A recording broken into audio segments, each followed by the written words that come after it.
ମୁଁ ବିଜୁ ଜନତା ଦଳର ସମ୍ପାଦକ ଭାବରେ ଆଜି ବିଜୁ ପରିବାରଠୁ ଆମେ ଚାଲିଥିଲୁ, ବିଜୁ ଜନତା ଥିଲୁ।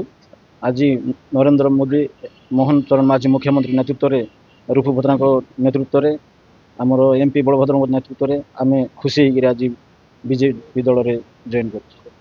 କଣ ପାଇଁ ଜଏନ୍ ହେଲେ? 25 ବର୍ଷ ଧରି ସରକାର ଥିଲେ, କିଛି କାମ କଲେନି, ଗାଁର ବିକାଶ ହେଇନି। ନାଇଁ, ଗାଁର ବିକାଶ ହେଇନାହିଁ, ପ୍ଲସ୍ ଆମକୁ ବି ଅବହେଳା କରି ରଖିଥିଲେ। ତେଣୁକରି ଆଜି ବିଜୁ ଜନତା ଦଳ ଛାଡ଼ିକରି ବିଜେପିରେ ମିଶିଛୁ। ଆଉ ବିଜେପି ଆସିଲା ପରେ କଣ କହିବେ, କଣ ଗାଁର ବିକାଶ କରିବେ, କଣ ସବୁ? ସରକାର ତ ବହୁତ ଗୁଡ଼ିଏ ନୂଆ ଯୋଜନା କରୁଛି, ଚାଷୀକୁ ବୋନସଠୁ ଆରମ୍ଭ କରି ସୁଭଦ୍ରା ଯୋଜନାଠୁ ଆରମ୍ଭ କରି ଆଗକୁ ବହୁତ ପଦକ୍ଷେପ ନେବାକୁ ଯାଉଛନ୍ତି। ତେଣୁକରି ଆମ ଗାଁ ଗହଳି ଲୋକମାନେ ବହୁତ ଅସୁରକ୍ଷିତ ଅଛନ୍ତି, ସେମାନଙ୍କୁ କେମିତି ସଚେତନ କରି ମୁଖ୍ୟ ସ୍ରୋତକୁ ଫେରିବେ ବୋଲି ଆମେ ଆଜି ବିଜେପି ଦଳରେ ମିଶିଛୁ। ଆଉ କଣ ଲକ୍ଷ୍ୟ ରହୁଛି ଗାଁର ବିକାଶ କରିବେ? ଆଉ ବିଭିନ୍ନ ଆପଣଙ୍କ ସହିତ ଭାଇମାନେ ବି ଜଏନ୍ କରିଛନ୍ତି ବିଜେପିରେ। ଆଜ୍ଞା, ବିକାଶ ତ ଗୁଡ଼ାଏ ଅଛି ଆଜ୍ଞା। ଯେହେତୁ ସରକାରର ଗୁଡ଼ାଏ ଯୋଜନା ଚାଲିଛି, ସେ ଭିତରୁ ଆମେ ସମସ୍ତ କର୍ମ କିଛି କିଛି ବିକାଶ ମୁଖ୍ୟ ସ୍ରୋତକୁ ନେଇକରି ଲୋକଙ୍କର କାମ କରାଇବେ ବୋଲି ଆମେ ନିଶ୍ଚୟ। ପ୍ରଥମେ ବିଜେପିରେ ଥିଲେ, କିଛି ବିକାଶମୂଳକ କାର୍ଯ୍ୟ ହେଉନଥିଲା ଓଡ଼ିଶାରେ। ଓଡ଼ିଶାରେ ହେଉଥିଲା ବିକାଶମୂଳକ କାର୍ଯ୍ୟ, ତଥାପି ଡବଲ ଇଞ୍ଜିନ୍ ସରକାର ଅଛି, ବହୁତ ଗୁଡ଼ିଏ ବିକାଶ ହେବ ବୋଲି ଆଜି ମିଶିଛୁ।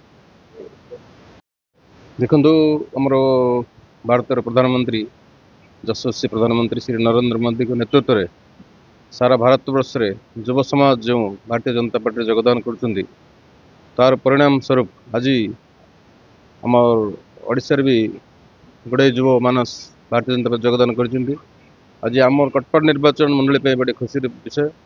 ଆମର କଟପାଡ଼ ନିର୍ବାଚନ ମଣ୍ଡଳୀ ଅନ୍ତର୍ଗତ ବୈପରଗୁଡ଼ା ବ୍ଲକ ମାଝିଗୁଡ଼ାର ମାନେ ଲିଡ଼ିଂ ଯୁବକମାନେ, ଯେଉଁମାନେ ବିଗତ ଦିନରେ ବିଜୁ ଜନତା ଦଳରେ ପ୍ରମୁଖ କାର୍ଯ୍ୟଭାର ସମ୍ଭାଳୁଥିଲେ, ସେମାନେ ବିଜେଡ଼ି ଛାଡ଼ି ଆଜି ଆମର ଓଡ଼ିଶାର ମୁଖ୍ୟମନ୍ତ୍ରୀ ମୋହନ ଚରଣ ମାଝୀଙ୍କ ନେତୃତ୍ୱ କୁହନ୍ତୁ, କିମ୍ବା ଆମର ସାଂସଦ, ପ୍ରିୟ ସାଂସଦ ବଳଭଦ୍ର ମାଝୀଙ୍କ ନେତୃତ୍ୱରେ ଏବଂ ଆମର ପ୍ରିୟ ବିଧାୟକ ରୂପ ଭଦ୍ରାଙ୍କର କାର୍ଯ୍ୟଶୈଳୀରେ ସେମାନେ ମାନେ ମନ୍ତ୍ରମୁଗ୍ଧ ହୋଇ ଆଜି ସ୍ୱତଃପ୍ରଭୃତ ଭାବେ ଭାରତୀୟ ଜନତା ପାର୍ଟି ଯୋଗଦାନ କରିଛନ୍ତି। ଆଜି ନିଶ୍ଚିତ ଭାବେ ସେମାନଙ୍କୁ ହାର୍ଦ୍ଦିକ ସ୍ୱାଗତ ଜଣାଉଛୁ ଏବଂ ଆଗାମୀ ଦିନରେ ସେମାନଙ୍କ ସହିତ ଆମେ ତାଳ ମିଶାଇ ଭାରତୀୟ ଜନତା ପାର୍ଟିକୁ ଆଗେଇ ନେବୁ ଏବଂ ଆଗାମୀ ଦିନରେ ଆହୁରି ଅନେକ ମିଶ୍ରଣ ପର୍ବ ଆମର ହେବ ଏବଂ ନିଶ୍ଚିତ ଭାବେ ଭାରତୀୟ ଜନତା ପାର୍ଟି ଆହୁରି ସୁଦୃଢ଼ ହେବ। ଆଜି ପ୍ରାୟ 20ରୁ ଅଧିକ ଯୋଗ ଦେଇଛନ୍ତି, ଆଗକୁ କ'ଣ ଶିଖିବା? ଆଜି ଯେଉଁମାନେ ଯୋଗ ଦେଇଛନ୍ତି ସେମାନେ ପ୍ରମୁଖ ଲୋକଙ୍କୁ ଆଜି ଆମେ କାର୍ଯ୍ୟକ୍ରମ ରଖିଥିଲୁ, ଯେଉଁମାନେ ପ୍ରମୁଖ ଲିଡର୍ସ ଥିଲେ ସେ ଏରିଆର, ସେମାନଙ୍କୁ ଆଜି ରଖିଥିଲୁ।